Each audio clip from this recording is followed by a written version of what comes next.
You're listening to the Utah Checkdown Podcast. And now your host, Josh Furlong.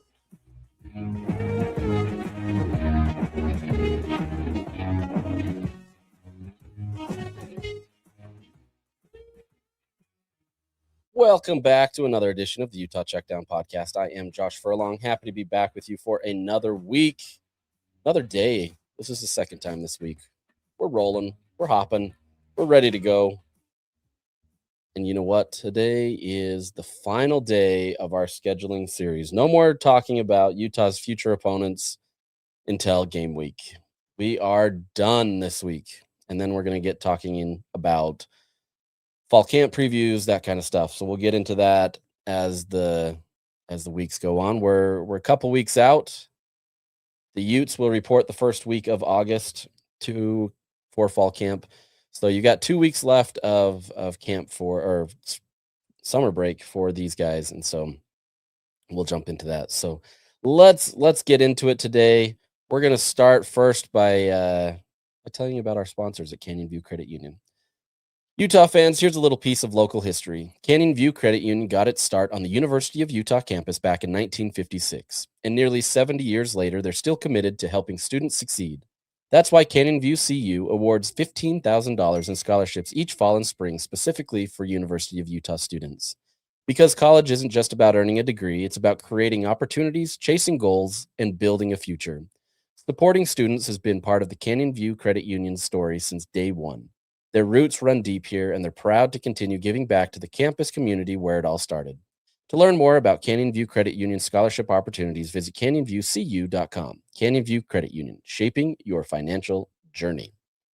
All right, we're jumping right into this. Today's episode is just going to be a preview of West Virginia. This is Utah's last opponent on the schedule. So it's game 12, baby. Before we do that, as we always do, if you're looking on video, you can see the Big 12 odds right here. This is the conclusion of this.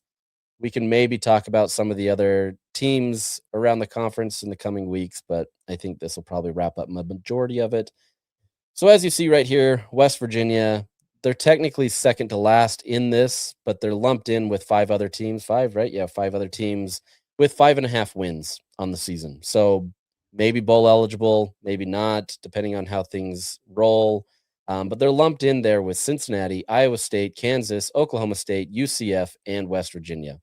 I'm going to guess Oklahoma State rises above that 5.5, but a lot of those other teams right there are probably well in that mix. So, really fascinating. You do get Cincinnati on the schedule this year. You get Iowa State on the schedule this year. You also have you have Kansas, right? Am I blanking on this? Yeah, you have Kansas. Okay. So you've got them. You don't have Oklahoma State or UCF, but you do then have West Virginia. So after a long stretch being 3-4 weeks of tougher games in the Big 12, Utah finishes off the season with a West Virginia team that isn't expected to do much this year. Now, that's not to say that things couldn't change or that Rich Rodriguez couldn't get his team to do more. But I think given all that they have and the turnover that they've had, this becomes a challenge. So it's not an easy ask for Rich Rod's team to be able to build off of last year, though coming off of last year, it may be a little bit easier. So here's a little graphic on West Virginia. Game 12, this game will be played on Black Friday. It'll be a night game. It'll be a 7 p.m. kick on the main channel, Fox. So you already know what that channel or what that game time is. Should be a really fun atmosphere, a night game for senior night. Really cool opportunity for Utah, and assuming that things are going well for Utah, this very well could be the capstone to the season to get them maybe potentially to the Big 12 title game, maybe into the playoffs types look.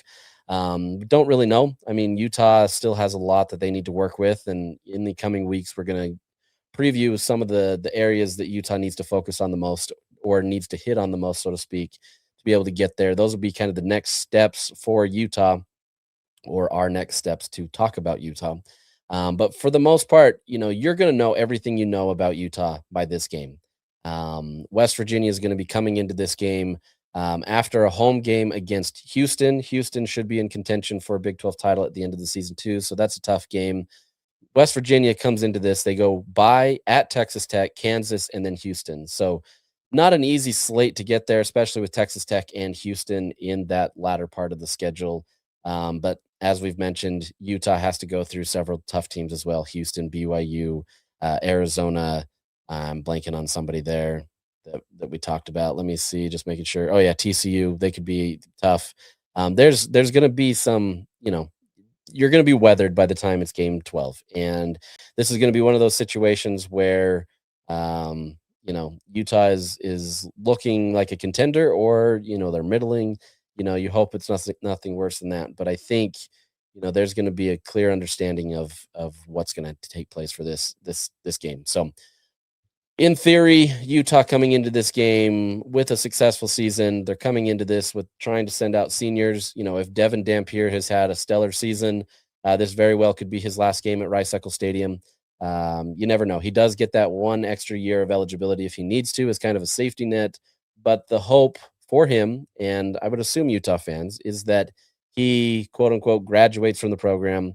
I say quote unquote because there's not really any there's so many limits with all this anymore, and eligibility and graduation isn't necessarily a 4-year process.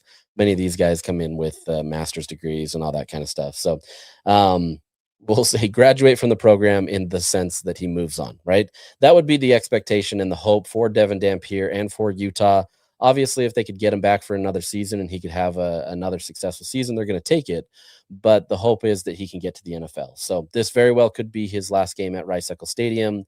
The hope would be that Utah gets to the Big 12 title game, potentially gets to the playoffs, that kind of situation. So everything could be on the line here. You don't need another, Colorado game from years ago, 2011, where, you had a chance to get in and you let a team like this beat you.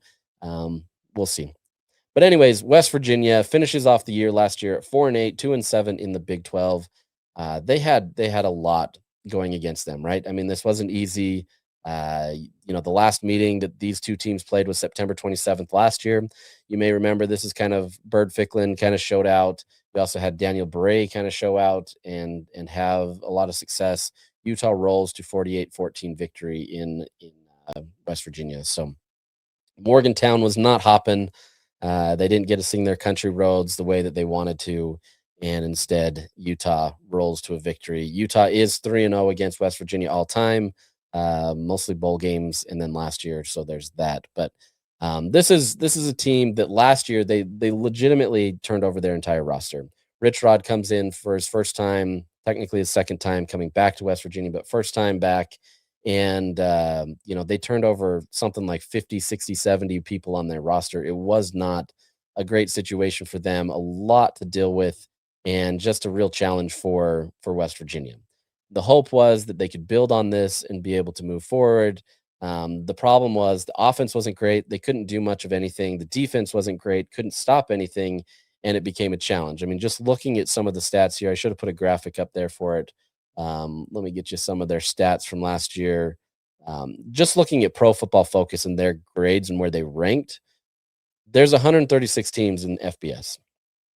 136 teams, right? Their offensive grade in Pro Football Focus was 131st. I'm not going to get into the individual grades, but 131st in offense. In passing, 127th. In receiving, 123rd. In run, 133rd. So only 3 teams were worse than them in their run game. In run blocking, 124th. So basically every facet of their offense just was not solid. It was bottom tier of FBS, just not great, which some of that was to be expected, right? Like, you're turning over an entire roster. You can't expect it to hit easily. Rich Rod didn't have a ton of time to build on that, right? I think one of the biggest struggles in this day and age, and especially when he came in, is there was, him coming in, immediate transfer portal, trying to fix something, getting into spring. You also then had another spring portal period. It was a real challenge for them to take place. So it's not easy to be able to build a roster. Utah basketball saw that when Alex Jensen got hired, right? Like, it's just not easy to be able to jump into a transfer portal and trying to find guys that are going to fit your culture, fit your chemistry, that kind of stuff. So not a real good situation, and tough. On the defensive side, tiny bit better, but not much. I mean, some of their worst areas were in tackling. They were 123rd in the country, and in coverage, 122nd. Most of the other ones were sub 100. Their run defense was their best avenue, but that was it. So at the end of the day, most of what they did on both sides of the ball just really didn't work. And so that it didn't work out in their favor in many situations. Like I said, they won 2 games in the Big 12, so it worked at times, but that just wasn't consistent enough, right? You just wasn't consistent enough to be able to build on and not successful at the end of the day. So the hope is now with a year of recruiting and a year of trying to build back into what Rich Rod wants to do, they were able to build a roster that they believed in. We'll see if it works. We're going to get into the roster in a minute, but it's a challenge. Trying to turn over that many people is a challenge. And programs like Colorado, they thought that they could bring in these high star talent players, and even that hasn't worked. So if you're doing it with not as much cachet and maybe not as much money as Colorado started with, it's a real challenge to be able to get people to Morgantown and want to be able to do that until you start seeing some success. So not an easy situation for West Virginia. I think West Virginia can be a solid location, but at the same time, they've got still an uphill battle. And I don't know that this year is going to suddenly change. There's some talent on this roster, but it's still mostly unproven and not great. So looking at coaching, there was no coaching changes in the offseason, so there's nothing really different in their offensive schemes and their defensive schemes. We'll get into this. Offensively, it changes anyway because Rich Rod is the play caller. It's his offense. He has an offensive assistant in Travis Trickett, who's kind of somewhat as the OC, but Rich Rod is the playmaker. And there's big reasons for that. Rich Rod basically is considered a founding father of the spread option and zone read. And so there's a lot of that he likes to maintain. He loves to maintain his offense and be able to do that. Pushing that to somebody else just isn't his brand. And, that works at times and it doesn't as a head coach, but that's what Rich Rod likes to do. And that's how it's going to be. So with that, even though it's a spread element, meaning you're spreading a lot of the team out, right? You're flexing those wide receivers out wide. A lot of what he does is a power run game. So the reason he uses the spread in this avenue is it clears up the lanes, right? There's still the potential where you can take it, down deep. You can take the roof off. You can do those types of things, but that's not the main focus. It's not an air raid type situation. It's not kind of the true spread mentality in terms of trying to get the ball out to all these different areas, spreading out the defense that way to make it work that way. It's much more to spread it out so that you can have more success in your power run game and be able to clear up some of those lanes, right? You're trying to get the box a little bit clearer. You're not trying to have so many people stacking in the box to help with your run. So with that helps their running backs be able to move. There's a lot of zone reads. Rich Rod loves to have his hurry up, no huddle offense, kind of one of the architects, so to speak, of doing that, of trying to create ton of pace. A lot of people have followed from what he did. Honestly, at his first time at West Virginia, a lot of the stuff that he crafted really made famous in at West Virginia in his first stint. His playbooks are very simple. They're not complex. He has a quote, if then concept, basically, if this happens, then that, right? There's not a lot of complex stuff, which makes it a really easy offense to be able to utilize, assuming that the quarterback and the players understand those assignments, those if then statements, assignments, right? And so if the offense is gelling, this offense can be very potent. We've seen that at Arizona. We've seen that in many other places that he's done, but you have to have the people to do it. And he hasn't had that yet. This year may be that way in some respects, but it's still TBD on that. On the defensive side of the ball, Zach Alley is still the defensive play caller. He's still there. A lot of his philosophy comes from the Brent Venables side. They shared some time at Clemson, so they share a lot of those concepts. If you understand anything about Brent Venables, obviously very successful at Clemson, helped those national championship teams. They had some guys, but they also had a very solid defense that allowed them to be able to do this. How Zach Alley runs is there's not really a base defense. He's very multiple. As we've talked several times on this podcast, multiple just meaning like there's a lot of different looks, right? There's not one thing that you can pin down, and there's a lot of different ways they manipulate it to make it look like they're doing something different. So there's no real set base defense. A lot of times they do have a 3-4 or 4-3. I mean that's pretty standard, but there are a lot of different things there where he uses a player called the Bandit, which is it can be one of two positions really. Essentially, you have a guy that's a defensive end or an outside linebacker that can kind of mix it up in that box, get their hands in the dirt, be a pass rusher, or not fall back into coverage. They're used to kind of disguise a lot of what is being done in the defensive schemes and the pressures and everything that way to make it seem like maybe there's more of a blitz, maybe there's different things that way, or you drop into coverage and take away something from that. There's also another one where it's the Sam linebacker and a nickel that kind of share the similar duties that can be a bandit. So there's a lot of different things that can kind of fit in the box. You're trying to fit somebody in the box, but also put somebody down low, trying to make it work. You're just trying to be able to create simulated pressures.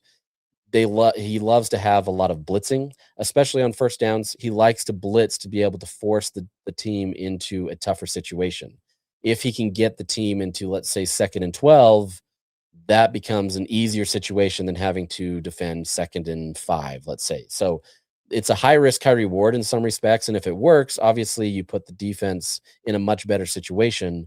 But if it doesn't work, you over pursue, you don't do the things that you need to, and suddenly the team is in that easier situation and not a great system for them to operate in. So, it's an aggressive style. The secondary as well changes every single week, so there's not real set schemes from the secondary. It's very much so based on the game. So there may be some elements of zone, there may be some elements of man. For the most part, the corners specifically are in man most of the time. There's not a lot of zone concepts there, but that's not to say that they don't. So there's just a lot of movement and shifting that can be very beneficial as you're trying to scheme against this team if it works, but it also can be very difficult if you don't have a team that can kind of jive with that, right? If they can't learn at a quick rate and they can't be multiple, it makes it really difficult. College kids more and more are into that multiple side. It's easier for them to do that because that's the way that they've been taught a lot of times, but it's still not an easy situation for them and becomes a challenge. So it's just essentially there's just ton of havoc plays is what they're trying to do. And like I said, if it works, it works. If not, it can be real challenging because you've over pursued, you're one-on-one with a lot of your guys, and that puts people in a lot of vulnerable positions for the offense to be able to make some plays. So, good and bad at the same time. So if everything is working the way that it should, Rich Rod's offense is going to be moving really quick, trying to score points as quickly as possible, trying to get the ball down as quickly as possible. And the defense is going to be super aggressive, physical, trying to take away everything that you can. If both of those elements work, it can be a very smothering type day for you because there's not much that you can do. The problem is West Virginia just hasn't been able to do that. And so it hasn't been much of a threat as of right now. Looking at this team, the team had 50 transfers. They left. They left 50 people left. Of those, 16 players are still in the portal. It kind of shows some of those, are a bunch of depth guys, but 16 players still in the portal, guys that aren't really going to factor into it, guys that they probably took a chance on that didn't really pan out. Some of those can be walk-on players. Some of these recruiting services have that kind of stuff. But for the most part, a lot of players went to the portal. 9 of them went to P4 teams. So people that had potential still competing at a high level. But for the most part, the majority of them went to the G6. And that's not a bad situation. Sometimes that works out better for them. But that's just kind of how the roster went. For example, there are 2 running backs where they're leading, Dion Hubbard and Sincere Bowers. So they're 1 and 2 guys. Didn't put up a ton of yards, combined 600 yards ish. They went to Wyoming and Yukon respectively. So, interesting situation for them to be able to lose this many people. They bring in 34 players, and many of them are expected to be starters. Obviously, not all of them. You can't have 34 people as starters, but many of them are potential starters or too deep. And so, you're relying on a lot of transfers to be able to do a lot. And that's a challenge. You got to start somewhere. You got to build. You got to do it. He obviously wants to hit high school recruiting well, and I think you're going to see much better efforts that way, being able to improve that way. But for the time being, you have to go through the transfer portal. And that's where Rich Rod's at right now. He's trying to go through the transfer portal, trying to be able to to work it in a way that makes sense. And it's going to take some time. This isn't going to be an overnight thing, and it's not going to be easy. So let's jump into the roster spots. That's going to be the easiest way to kind of describe how this team is going to function. So starting with QB, there is going to be a QB battle in fall. You've got two quarterbacks that are going to be in the mix for that. Scotty Fox Jr., he is left over from last year. He kind of became their de facto starter after Nico Martial. I can't remember how to say his last name. He got injured after 4 games and wasn't able to move forward. So they basically went with Scotty Fox. Had some success, threw for 1,200, almost 1,300 yards, 7 touchdowns, 6 interceptions, only a 59.4% completion rate. But he was a freshman, so it's a lot to ask for him. They believe that there's a lot of potential out of him. It just is going to be, questionable on if he can take that next step. As his contender, we'll call it. Contender is Michael Hawkins Jr. You may know him from Oklahoma. He played in 4 games. Was it 4 games? I can't remember how many games now. I didn't have that written down. He played at Oklahoma, obviously behind John Mateer. John Mateer is a, Heisman caliber quarterback if everything's working out well for him, and just hard to be able to get in that situation and try to compete. Just they didn't have a ton of belief in Michael Hawkins, or at least that was the belief, in his camp. And so just a new set of scenery helps, and there's a real potential that Hawkins could be a real game changer for West Virginia. To be determined, right? I mean, he only threw for 167 yards and 3 touchdowns last year, threw at a 55.6% completion rate. So neither one of these players with high completion percentage. Obviously, those numbers need to go up. They should go up this year, but it's still not an easy situation for either one of these quarterbacks because there's just so much uncertainty with them. Scotty Fox obviously can build through that offense, build through the team, and having the consistency. So I would say he probably has a leg up there, but it's far from a conclusion that he is the starter, though he's probably the expected one. So we'll see. I mean, I don't know that this is an easy situation for them. They believe that they've got a guy that can do better than last year, right? And Scotty was that for most of the season, so it's hard to say that, but it's hard to put that on a freshman. You saw that with Isaac Wilson a couple years ago. It's hard to do that, and if the right circumstances aren't there, it doesn't work. And being thrown in as a freshman is not an easy situation. So sophomore season could be good, but still questions at quarterback for them. Running back, this is going to be the real star of the offense. And given what I said with Rich Rod trying to run a power run game, this is the biggest position that I think they feel the most excited about, right? If there's any one element about this team that you should feel excited about, it is this running back group. They bring in, a top running back from Jacksonville State who finished with 1,600 yards last year rushing, a really solid player, one of the best rushers in the country this last year. Had 16 touchdowns. I can't remember if I said that. Average is 5.6. Also factored into the receiving game and had 286 yards in that respect. So really diverse player who can do a lot of stuff in this system. If it works really well, Cam Cook can be a game changer for what Rich Rod wants, and he can be a very dangerous player for what other teams have to scout for. If they can get everything working well, let's say the offensive line works and gels and they have efficiency in the receiving game and quarterback, this becomes a real potent team. And if the West Virginia offense is able to succeed and take a step forward, it's because of this, in my opinion. I think Cam Cook is a really solid player. He's going to be a great asset for them. And, I'm looking forward to see how he plays this season. If he can have anything close to that 1,600 yards, West Virginia is going to be in a good spot. Behind him, you've got 2 other guys, Amari Latimer, a freshman coming in, so not much known about him at the D1 level. Solid player, but, we'll see. And then there's a transfer from Martavius Boswell. He comes from the junior college ranks. So he comes in with 1,100 yards and 13 touchdowns, seemingly a good secondary option if he's able to acclimate to, D1. It's tough sometimes getting these JUCO kids and expecting them to contribute from day one.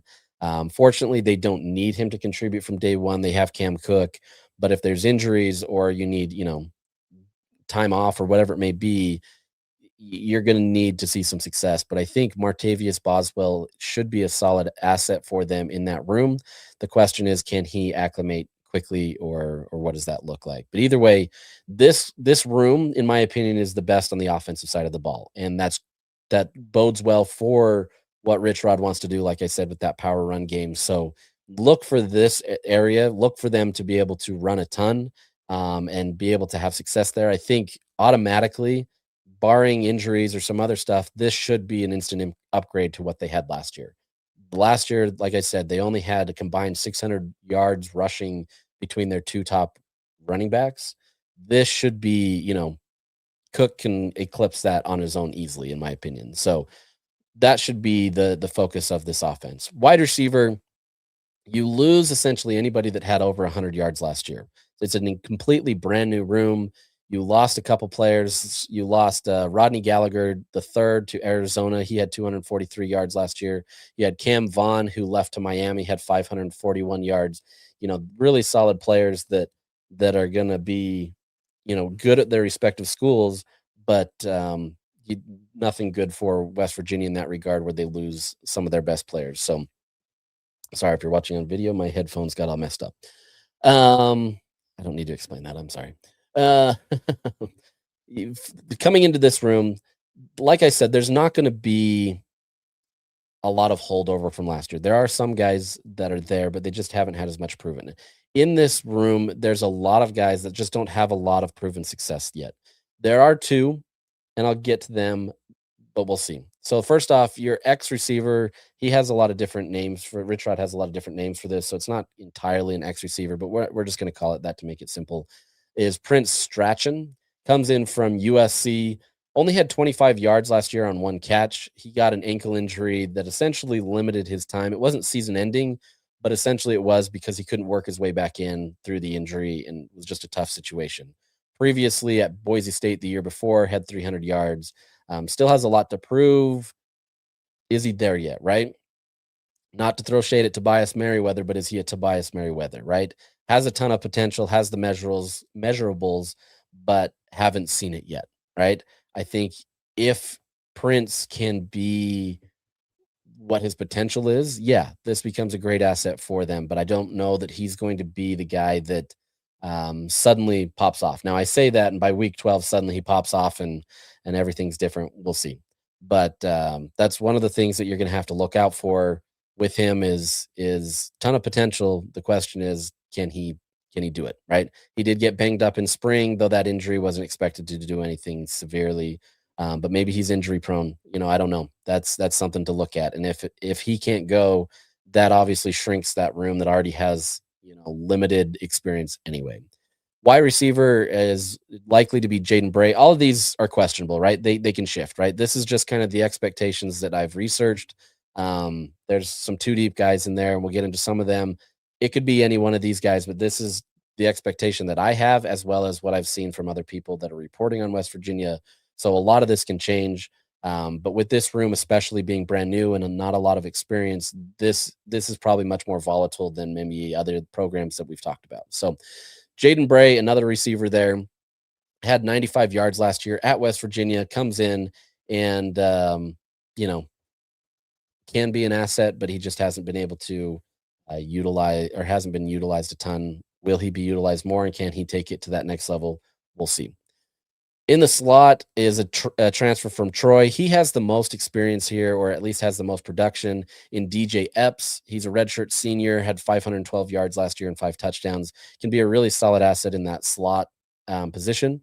We'll see what that looks like, and if he can produce. If he can produce anything like he did at Troy, that's going to be a great opportunity for them to be able to have somebody that can be great.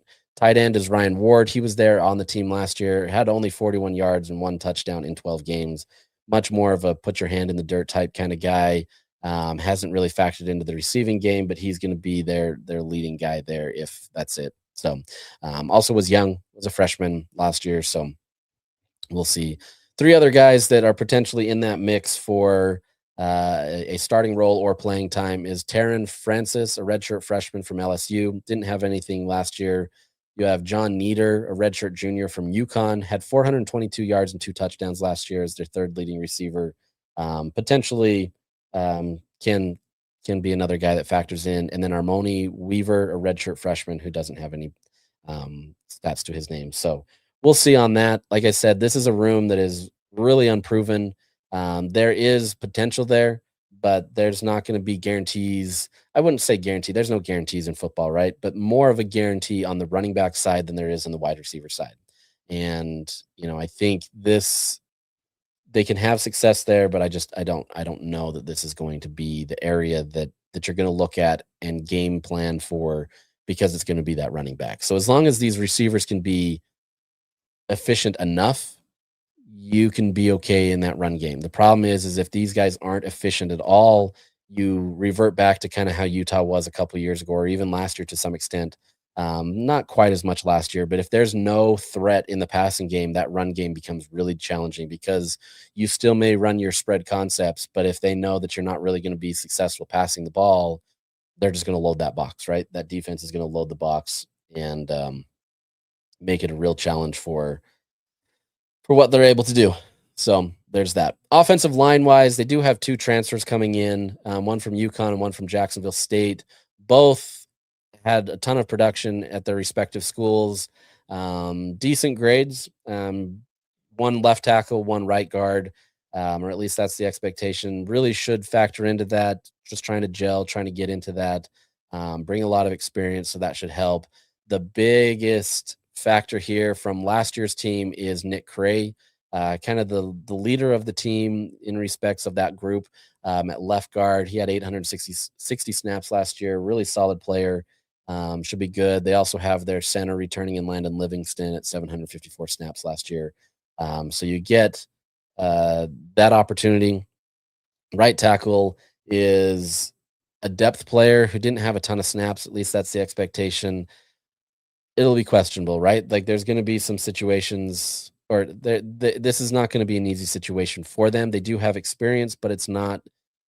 I'm curious to see how it gels. Let's just say how that is. I think it's a tough situation for this team to be able to have all this together. Not graded highly, successful, but we'll see. In their game where they want to run it a ton, this is going to be the most pivotal side of it, right? If you're not able to protect and you're not able to create those lanes, this becomes much more of a challenge, and we'll see what happens. So on the defensive side of the ball, many of the starters are probably going to come from the transfer portal, or at least that's the expectations, though there's going to be a lot of battles in fall, so this could change.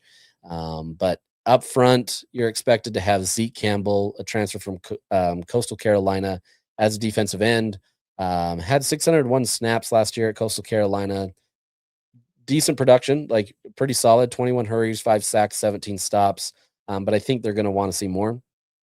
It's not the most that we've seen in the Big 12, but it's not the least. And so if they can get some success with Zeke, I think that really helps this West Virginia squad to be able to do what they need. Up front, you also have a defensive tackle in KJ Henson, transfer from Hutchinson Community College, another JUCO program. I couldn't find stats on him. It was pretty tough to be able to do that. Not to say that they're not out there. I didn't want to spend a million years doing that. And it is what it is. So relying on a JUCO kid to be able to fill in that, is not an easy task, but possible, right? Solid player. You do have a returner in Nate Gabriel at nose tackle, 287 snaps. So more of a depth player, 7 tackles, 5 stops. Really just needing to factor into it more to be able to understand there. Your bandit is expected to be Harper Holloman, a transfer from Western Kentucky, had 805 snaps last year, mostly as a D end. So that's where he played. So he'll be used mostly as that D end / outside linebacker type, trying to create that multiple front. Had 40 hurries, 1 sack, and 23 stops last year. So a solid player. We'll see there. Outside of that, a lot of these other players, just not a ton of production, especially in that linebacker room. There's just not a ton of production there. More depth players that are coming up and moving up into that spot. You do have a transfer from Illinois coming in with 366 snaps last year, but not a ton of production. the biggest name, in my opinion, on this defense is probably going to be its, what do they call it? I'm blanking on the name now. I have just the initials and I don't remember what the name is. He's a safety, but he plays more of a nickel, even though it's not fully a nickel. But that's kind of the best way that I can put it. So he's probably much more of a strong safety. And Kamari Wilson, he transferred from Memphis. He had 801 snaps last year. Pretty solid player, 3 hurries, 49 tackles, 16 stops. He was targeted 32 times and allowed 68.8% of the passes. He had 5 pass breakups, 2 interceptions, and 1 touchdown, and a 77.5 NFL rating. So really solid player there. Probably the best player in the backfield. I'm really curious to see what that is, but I think that's going to be kind of the mainstays for the defense. I don't know. Honestly, this defense, I probably have more questions than answers. I don't know that there's one player on that side of the ball outside of Kamari Wilson, maybe, or Zeke Campbell that will probably be the guy. So there's a lot of questions on the defensive side of the ball, and that's where I'd probably be the most concerned. But saying that, the offensive side of the ball isn't perfect either. I think they do benefit from the fact that you do have Cam Cook that's going to be effective in that run game, or should be effective in that run game to kind of help it. So in my opinion, this offense is probably a little bit further than the defense, at least on paper, without seeing games, right? Never really know, but that's going to be the challenge. I think for this year, can West Virginia progress, right? Can they get to a bowl game? If they can get to a bowl game, I think that's going to be successful for this team. I think that's going to be a great mark of improvement. The question is, how do they do it? Is it going to be through the running back position? Is that where they're going to have their success? And that's what it's going to be. Probably. What does QB look like? QB is going to be an interesting position for them. Is Scotty Fox the guy, or is it Michael Hawkins? Is it a guy that has had a ton of potential but just hasn't had it realized yet? I think that's going to be the biggest question there for this West Virginia team. And then lastly, the defense. I'm just lumping them in as a whole because to me, that is just still so unquestionable, or most questionable. Unquestionable, whatever. It is the most questionable because it's not proven. And so we'll see what happens. So that's it for today. We're going to keep it pretty tight. We're going to keep it pretty easy.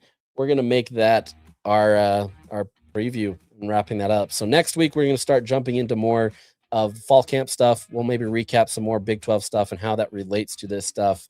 But for the most part, that's it for this. We've recapped our entire season for Utah. And if you need to go back and listen to any of those, they're all on YouTube. They're in the podcast channel, wherever you need to. We try to do a high-level preview of this. We'll getting you a little bit deep into it.